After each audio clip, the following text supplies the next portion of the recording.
이게 이제 퍼지 게임인데 이 퍼지가 불확실성을 이렇게 확실성으로 좁혀나가는 건데 처음부터 확실하다는 게 세상 사는데 좋은 게 없어요. 처음부터 딱 정밀하게 확실해져 있으면요. 아구가 안 맞아요, 세상에. 우리말로 유두리가 있어. 유두리를 가지고 엉금엉금 넘어가는 게 세상 살아가는 방식이거든요. 제가 그걸 못해서 인생이 이렇게 고달픈 거예요. 그림 한번 보시죠.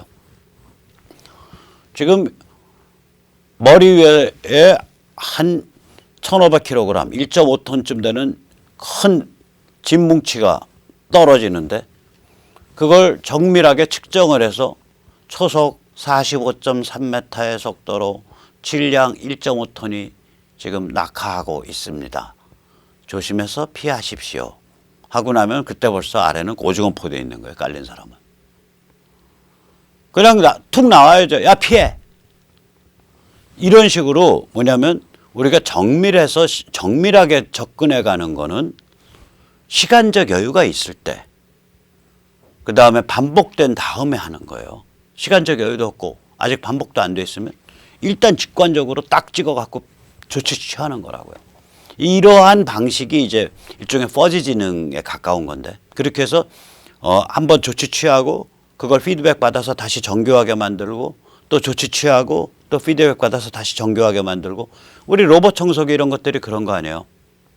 지가 돌아다니면서 막혀서 이거 하다 보면 이놈이 기억을 하거든. 아, 방 모양이 이렇게 생겼구나. 그 다음에 덜 막히면 바로 빼죠. 처음에는 막히면 뭔지 천천히 이제 안 빼려고 막 들이박죠, 처음엔. 나중엔 바로 빼잖아요. 한번 이 환경에 대한 기억이 생기면. 이런 게 다 퍼지 지능 방식들이 전부 이제 우리 일상에 많이 응용되거든요, 이게. 근데 이게 뭐 특별한 게 아니라 우리가 매일 살아가는 지혜라고요, 이게. 그래서 우리 저기 어디야 초등, 중등, 고등학생들 가르치는 탐구 능력에 보면 어림이라는 말이 있어요. 제가 탐구 능력에 한 10년 정도 아주 깊게 관계했었어요. 탐구 능력 교재 개발에. 그게 언제부터냐면 1995년에서 한 2001년까지 6년을 교재 개발 및 그 사업화에 제가 총책이었었어요. 이 바닥에서 꽤 유명한 그러니까 체계화된 프로그램으로는 최초의 프로그램이 제 손에 의해서 만들어졌습니다. 그게 이제 우리말로는 탐구 능력 개발 뭐 이렇게 이제 번역이 그런 식으로 쓰는데 영어로는 그게 science process skill, 그러니까 과학 과정에 필요한 기술을 가르친다라고 그래요. 그러니까 과학 과정 기술입니다. 그대로 영어를 직역하면 그걸 우리말에서는 탐구 능력이라고 불러요. 거기 보면 이제 어림이라는 게 측정이 있고요. 그러니까 measuring, 그 다음에 어림이 있다고. 어림이라는 말 자체를 제가 만들었어요. 한국말을. 그 어림이 이제 어림짐작인데 어림이라고. 영어로는 estimating이죠. 그러니까 estimating 상황을 이건 에스티메이팅도 아니야. 그냥 그치. 에스티메이팅 본능적으로 저 정도에 깔리면 사람 오징어 포대 죽어. 피해. 얼마인지 모르는 거예요. 측정한 바 없어. 또 어느 속도로 떨어진지도 모르는 거예요. 측정한 바 없어요. 그러니까 사람이 살아가는 게 직관적으로 꿰뚫어 보거나 그냥 통찰하거나 예를 들어서 거리 같은 거 우리 군대에서 배우잖아요. 야, 거리 어떻게 재냐? 전봇대 몇 개 있는 걸로 재면 대충 나와. 전봇대 하나, 둘, 셋, 넷, 다섯, 여섯, 일곱, 여덟, 아홉, 열. 오케이. 전봇대마다 간격이 대충 50m니까 여기서부터 저기는 500m야. 그런 어림을 가르쳐 주잖아요. 어림을 가르쳐 준다고요. 그 다음에 이제 그런 어림의 방식들이 많아요. 이게 왜 그러냐면 우리가 정확한 측정하기 전에 아무 코스트 안 들이고 가장 빠르게 대응을 해야 되는 상황이 있기 때문에 그런 거예요. 그래서 이런 방식을 써서 정교한 지능을 진화시켜가는 거, 그러한 방식을 퍼지 지능이라 그러는데 이 불확실성을 확실성으로 바꿔가는 거죠. 좀 더 정교하게, 좀 더 정확하게, 좀 더 정교하게, 좀 더 정확하게. 이게 이제 포카 때 머리 쓰는 방식이라고요. 이 판을 점점 더 정확하고 정교하게 딱딱 획을 그어가는 건 획을 그어왔단 말이에요. 지금 한 1년 이상, 1년 정도 시간 동안에 제일 먼저 급한 거는 뭐였냐? 경제 제재로 숨통 트려 맞고 군사 압박으로 더 도발 못하게 딱 해놓고 너 더 꼼지락거리면 팔 거야. 항모 막 띄우고 지금도 저기 뭐야 동아시아 일대 전략자산 왕창 몰려 있잖아요. 딱 거기까지 해놨죠. 트럼프 처음에 집권하자마자. 그리고 나서 경제 딱 살아나니까 그 다음엔 바로 중국 패서 중국 손발묶기 들어가고 그러면서 그동안에는 북한을 1대1 대화 테이블로 끌어내고 그래서 흔드는 거죠. 이게 완전히 퍼지 스타일 그 지능이에요. 이게 퍼지 방식 지능이라고요. 포카에서 나오는 방식이죠. 포카에 잘 쓰이죠. 그 다음에 이제 기다림이죠. 기다림이란 건 이제 레이싱 유혹이에요. 야, 빨리빨리 레이싱 해봐. 레이싱 해봐. 나 약한 것 같아. 나 약한데 강한 척하고 있는 거야. 이거 너희 용기 잃지 않고 레이싱하면 너희가 다 먹을 수 있어. 그래서 판돈을 막 올리는 거예요, 이게. 시진핑은 레이싱에 뭘 걸었냐? 싱가포르, 베트남 나가보라고 걸은 거 아니에요. 그러니까 시진핑이 그때부터 패착인 거예요. 작년 4월 뭐 이럴 때 문재인이 나서가지고 뭐 정의용이 뭐 이런 서훈이 뭐 이런 사람 미국 보내서 평양 보냈다 미국 보냈다 하면서 북한이 지금 대화를 하고 싶어 합니다. 미국과 대화하고 싶어 합니다. 북한과 대화를 가져주십시오 하고 바람 잡고 그 다음에 북한이 대화한다 안 한다 한다 안 한다 개기다가 미국이 한번 빵 치니까 그 다음에는 5월 27일인가 작년에 이제 싱가포르 대화 최종 합의에 이르렀죠. 거기서 시진핑이 크게 레이싱 걸었다가 지금 다 말린 거예요. 그때 시진핑이 막았어야 돼요. 야, 우리 중국에 나와봐랴, 북한은. 북핵 문제는 중국에 나와봐랴. 그건 중국이 반드시 껴서 같이 논의해야 되는 거야. 그러고 브레이크를 걸고 나갔어야 되는데 이거는 듣도 보도 못한 가장 웃대가리들끼리의 완투한 끝장 토론이 아니라 끝장 밀당이 벌어지기 시작한 거예요. 이게 완투한 끝장 밀당이라고요. 밀고 당기기. 이 구도를 중국이 레이싱에 퍽 걸은 거예요. 이거. 그렇게 가면은 중국 자기한테 유리한 일 펼쳐질까 봐. 그 다음에 문재인은 레이싱에 뭘 걸었냐. 요번에 정확히 드러났죠.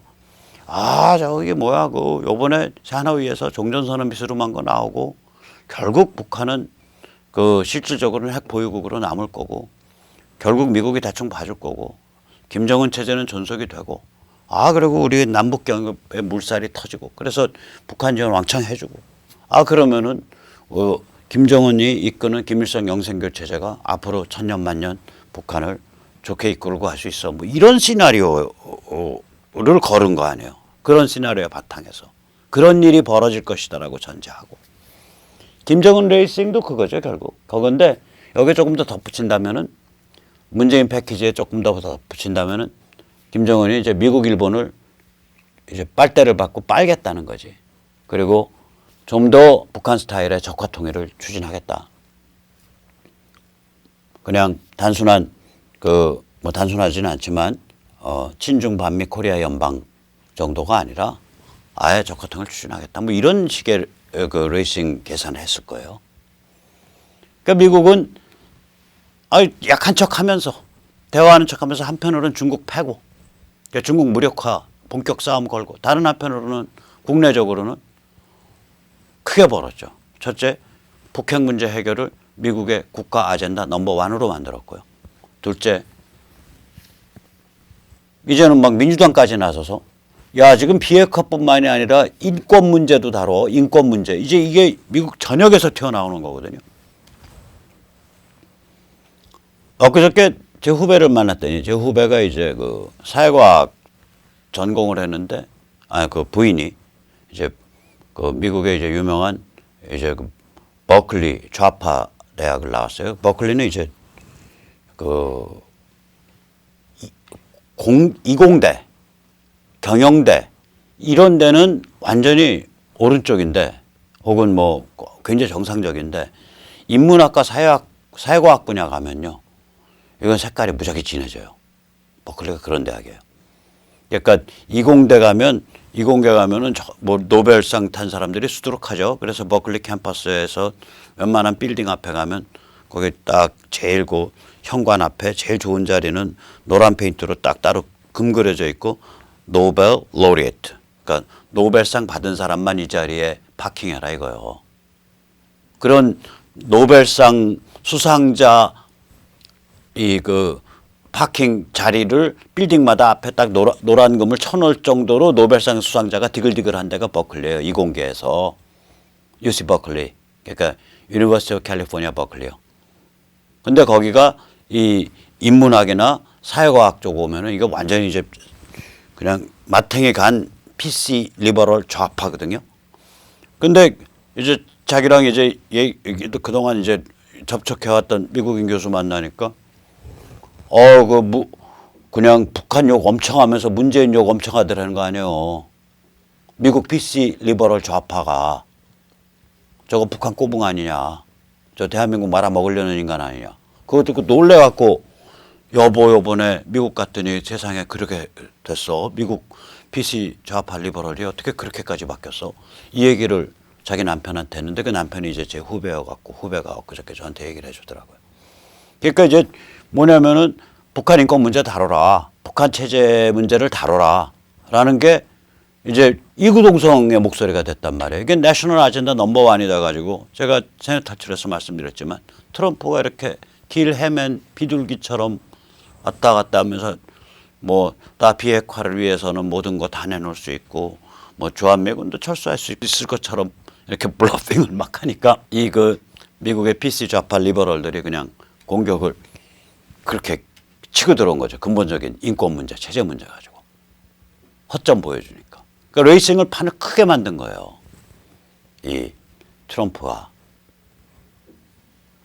이게 일종의 이제 레이싱 유혹이죠. 시간 질질 끌면서. 근데 그 시간 동안 아주 본질적인 이제 실리를 챙겼다고요. 미국 국내 정치에 대해서, 미국 국내 여론에 관한 실리, 그 다음에 중국을 무력화시키는 실리, 그 다음에 김정은과 1대1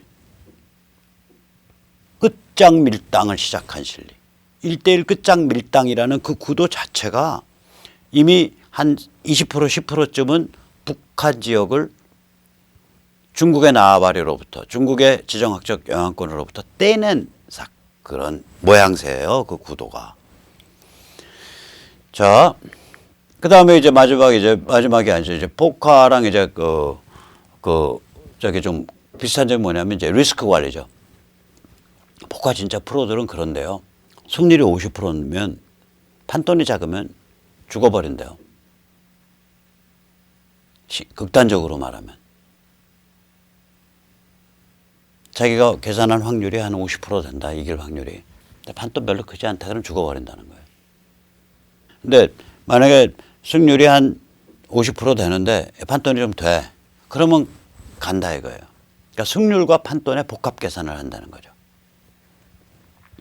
그 리스크는 뭐냐. 중국의 힘이 충분히 빠졌냐. 중국의 힘 안 빠졌을 때 그게 어떤 방식이 됐던 간에 북한을 접수하려고 시도했다가는 되게 물리는 수가 있죠. 그러니까 중국 힘이 충분히 빠졌냐. 중국의 유사시 북한 개입 의지가 충분히 꺾였냐. 이 계산 잘못하면 골로 가는 거예요. 두 번째, 군사행동에 수반되는 위험성은 어떻게 되냐. 이게 이제 예를 들면 이런 거죠. 북한 지역에 김정은이가 날아가는 어떤 우당탕 쿵탕 내부 변란이 있을 거냐. 혹은 그런 변란이 있을 때 그 다음 체제가 더 발악적이고 더 대화하기 힘든 이상한 체제가 올 거냐. 아니면은 더 미국의 빗장을 열어줄 체제가 올 거냐. 여차하면 그러면 차라리 그냥 생짜배기 침공하는 게 차라리 낫냐. 그러면 침공했을 때 그 군사적으로 지불해야 될 대가는 뭐냐. 혹시 북한에 장기적인 게릴라전을 펴갖고 우리를 괴롭히는 그러한 군사 근거지가 생기는 건 아니냐. 뭐 이런 계산을 막 해야 될 거 아니에요. 리스크 크다고요. 특히 이 사진에 보시는 이런 아프간, 이라크, 미군 참전 스토리에서도 알 수 있듯이 아프간, 이라크 때문에 미국인들의 그 트라우마가 커요. 이 지금 여기 군인들 6명 걸어가죠. 이 6명의 1년 유지비가 파병하면 600만 달러입니다. 전사자, 부상자, 그다음에 본인에 대한 보상, 그다음에 작전 비용 이런 거 다 치면 이게 한 명당 평균 100만 달러 나와요. 그래서 수도 없이 들어갔어요. 또 사람도 많이 죽었고. 그러니까 이 외국에 대해서 바깥의 지역에 대해서 미국이 특히 북한과 같은 저렇게 그 2,500만 인구 규모의 무지하게 호전적이고 군사적 집단에 대해서 생짜배기 침공한다. 이거 쉽지 않은 판단이에요. 리스크 계산 굉장히 크다, 굉장히 심각하다고요. 그러니까 이게 승률과 판돈의 복합 계산을 계속 할 수밖에 없어요. 근데 우리가 확신해야 되는 것, 우리가 확신할 수 있는 건 뭐냐면, 첫째, 미중 전쟁 갈 때까지 간다. 둘째, 북한의 지정학적 뒷배, 즉 중국이라는 뒷배가 북한으로부터 사라졌는데, 북한이 1945년에 분단된 이후로 지정학적 뒷배가 없어진, 그때 뒷배라는 건 북한 유사시에 개입하겠다는 그런 그 강대국이에요. 공산계. 이 뒷배가 없어진 건 처음이다. 혹은 없어져 가고 있는 건 처음이다. 따라서 뒷배가 없어지면 저 괴기스럽고 스스로 자기 자신을 유지할 수 없는 저런 체제는 결국에 가서 조만간에 골로 간다. 넷째, 그런 일이 펼쳐지면 지금 중국의 한반도 유사시 개입 의지가 꺾였기 때문에 미국이 접수하게 된다. 그게 북한의 내파에 의해서든 혹은 미국의 생짜배기 침공에 의해서든 결국 미국이 접수하게 된다. 뭐 이런 전체 틀과 전체적 경향에 관해서는 100% 확신해도 돼요. 근데 그게 구체적으로 얼마나 시간을 걸려서 어떻게 굽이굽이 가면서 갈 거냐. 그거는 굉장히 복잡한 리스크 관리, 즉 승률과 판돈의 복합 계산 문제라고 이게. 이게 복잡한 정말 살떨리는 포커 게임입니다. 그래서 마지막이죠. 시퀀싱이에요. 사람들이 이제 이거는 진짜 그 프로가 아니면 잘 모른다 그러더라고요. 테이블의 법칙이 있대요. 테이블의 자리의 법칙. 최강자끼리는 제가 여기서 제일 잘하는 애 하고 이제 딱 하면 마주보고 앉는 걸 선호한다는 거예요. 근데 예를 들어 내가 앉았는데 이게 이제 그 패가 이제 시계 방향으로 돌아가니까 내 왼쪽에 최강자가 앉았다. 내 다음번에 이제 행동할 인간이 최강자다. 그 테이블에. 그러면 그날은 게임 포기하라는 거예요. 그날은 그냥 게임 포기해라. 이기려고 하지 마라. 왜냐? 이게 이니셔티브 게임이다 이거예요. 포커는. 레이싱을 이끌고 막 이렇게 이니셔티브를 치고 나가야 되는데 이 최강자는 자기 옆에 만약 최강자가 앉으면 내가 어떤 조치를 취했을 때 거기에 어깃장을 놔버린다는 거예요. 그걸 읽고서. 그러니까 내 바로 옆에 최강자 앉은 날은 그날은 거의 게임 포기하세요 이러더라고. 저한테 그런 말을 해주더라고요. 어디 그 후배가. 이게 그래서 시퀀싱이 굉장히 중요한 거예요. 트럼프가 취해온 시퀀싱은 뭐냐면요. 이거예요. 제가 세뇌 탈출에서 여러 번 말씀드렸지만 중국을 무력화시킨다. 중국이 무력화된 다음에 북한을 본격적으로 흔든다. 지금 북한 본격 흔들기 들어간 거거든요. 이번에 판 깨면서. 그리고 북한에 대해서 어느 정도 꼭지가 떨어진 다음에 서울을 손본다. 문재인을 손본다. 시퀀싱이 그렇게 되는 게임이라고 이게. 그러니까 서울은 지금 우선순위에 올라가 있질 않아요. 프라이어리티가. 서울에 대해서는 여기 함부로 반미 시위가 대형화되는 것을 막아야 된다는 게 서울에 관한 가장 중요한 전략적 목표라고요. 지금 이 국면에서는. 이거를 제가 전에 한번 생선회 뜨는 걸로 말씀을 드렸잖아요. 그러니까 다시 한번 제가 말씀을 드릴게요. 이게